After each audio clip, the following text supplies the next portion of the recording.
All right, so you are looking at a worksheet about using the unit circle to find the values of specific trig functions. And they're unit circle values, so you can actually find the exact value, which means no decimals. No decimals. Definitely no decimals. Anyway, this is all 6 trig functions. It's not just sine or cosine, or not just cosine, sine, and tangent. It includes the cofunctions, which are secant, cosecant, and cotangent. And first I want to just remind you of how those are related. The basic 3 you learned back in right triangle trig and geometry were cosine, sine, and tangent. Okay, so the tangent, it turns out, is actually the sine divided by the cosine. Now remember, on the unit circle, your coordinates all the way around, the x value of your coordinate is actually the cosine, and the y value is the sine. So that's why I put x equals cosine theta here, and sine equals sine of theta equals y, because we're talking about x value corresponds with the cosine of that angle, and the y value corresponds with the sine of that angle. So if the tangent is the sine over the cosine, it's the same as y over x. Now the cofunctions each are tied to one of the other functions. Each one of these down here is the reciprocal of one of these up here. So the secant is the reciprocal of the cosine. So instead of x, it's 1 over x. The cosecant is the reciprocal of the sine. So instead of y, it's 1 over y. And the cotangent is the reciprocal of the tangent. So it's 1 over the tangent, which is the same thing as the reciprocal, flipping it. Instead of sine over cosine, it's cosine over sine. Instead of y over x, it's x over y. So another thing to be aware of is when I'm saying it's the reciprocal, this is just another way of writing reciprocal. 1 over something is another way of saying it's reciprocal. All right, so that's what we're going to be using on all of these. So the first thing I want to do for each one of these is I want to figure out where are the coordinates, what are the coordinates at that particular angle. So for number 1, I'm going to look for 135. It's right here on my unit circle, and the coordinates at 135 are negative square root of 2 over 2 and square root of 2 over 2. Okay, so that's what I'm thinking about, is that I have, let's just go ahead and do it on a separate sheet. I've got negative square root of 2 over 2, positive root 2 over 2. Those are the coordinates at 135. In other words, I'm not even worried about cosecant yet. Just what are the coordinates, period, at 135. Here it is. These are the coordinates. This is the cosine. This is the sine. According to this, however, the cosecant is the reciprocal of the sine. So I'm going to take the sine, which is square root of 2 over 2, and I'm going to flip it over, put the 2 on top and the square root of 2 in the denominator. But then I have to rationalize that. I'm not allowed to leave it that way. So I multiply by square root of 2 on both top and bottom. And that gives me, well, let's come over here still. I still can simplify more because this is 2 root 2 over 2, and these 2's cancel. So it's just square root of 2. So that's your answer to number 1, square root of 2. Okay, one quick pause while I get a better felt tip. All right, here I am back. Number 2, 210 degrees is what this one's about. So ignoring what it's asking me, first I'm just going to find the coordinates for 210 degrees. As you do these, the more of these you do, the more you should start to think about what are the coordinates of 210 on your own first, and see if you can come up with it before looking at the unit circle. Because by next Wednesday, you should be able to figure it out yourself, even if it takes drawing the whole unit circle first. So coordinates at 210 are negative square root of 3 over 2, negative 1/2. Okay, so cosine of 210, at 210 it's negative square root of 3 over 2, negative 1/2, and it turns out I'm just being asked about the cosine, which is just the first coordinate, so my answer is negative square root of 3 over 2. And that is what I will put here. Number 3, 270. So first I look for 270. 270 is down here. The coordinates are 0, negative 1. So the coordinates of 270 are 0, negative 1. So the secant of 270, let's go ahead and partition these off. The secant of 270 is going to be the reciprocal of the cosine.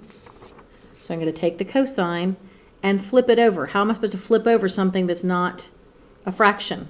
Well, you could put it over 1 and then flip it over, which is what we need to do. So this is the same. Any fraction, any number that's not written in fraction form is the same thing as that number over 1. So if I'm flipping that over, it becomes 1 over 0, which is undefined. You cannot divide by 0. So I will just say undefined for secant of 270. Number 4, cosine of negative 120.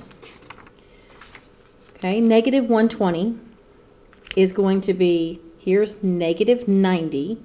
120 is 30 more than that, so that's right here. Another way of thinking about it is, it's going to be reflection across the x-axis from positive 120, which is up here. So these are both red. So my coordinates at negative 120 are negative 1/2, negative square root of 3 over 2. So at 120, I've got negative 1/2, negative square root of 3 over 2. That's the cosine and the sine. I'm asked for the cosine, so all I have to do is say, oh, okay, cosine of negative 120 is negative 1/2, the first coordinate. Excuse me. And we go on like this. Let's look at number 6, tan of negative 330. Okay, like we said before, the negatives, we're going this way, it's going to be the reflection across the x-axis of the positive. So positive 330 would have me right here. Negative 330 is going to have me up here. Okay, so negative 330 is the same thing as positive 30. So the coordinates are square root of 3 over 2, 1/2. So at negative 330, my coordinates are square root of 3 over 2, 1/2. Now I wanted to show you this one because tangent, remember you have to do some division. The tangent is the sine over the cosine, which means y over x. Here is y, here is x. In order to simplify this, you've got to think about how we divide fractions. To divide two fractions, you say, or excuse me, I'm sorry. First thing you've got to think about is realizing that this is division. A fraction just means top divided by bottom. So in other words, this is 1/2 divided by square root of 3 over 2. Then you have to think about how we divide fractions, and that's by flipping the second one and changing the whole thing to multiplication. So this is what's going on here. So this shows you that every single time we do this, where we're dividing two fractions and they have the same denominator, that denominator is going to cancel. It always happens. Every time I divide two fractions that have a same denominator, that denominator will cancel. So for this division problem, here is the answer I get. However, I'm not allowed to leave it like that because I have a radical in my denominator. So I'm going to multiply by square root of 3 over square root of 3. And for my final answer of tan of negative, negative 330, I will get square root of 3 on top and just plain 3 on the bottom. That's my answer for number 6.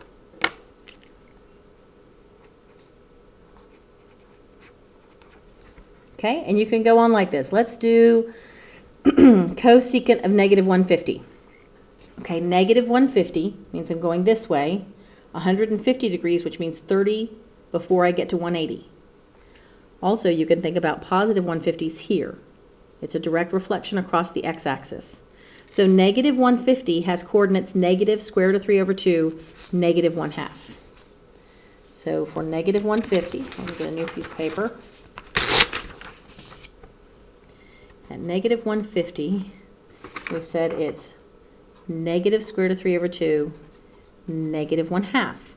Now I'm being asked on number 13 for the cosecant of that point, or of that location. Okay, cosecant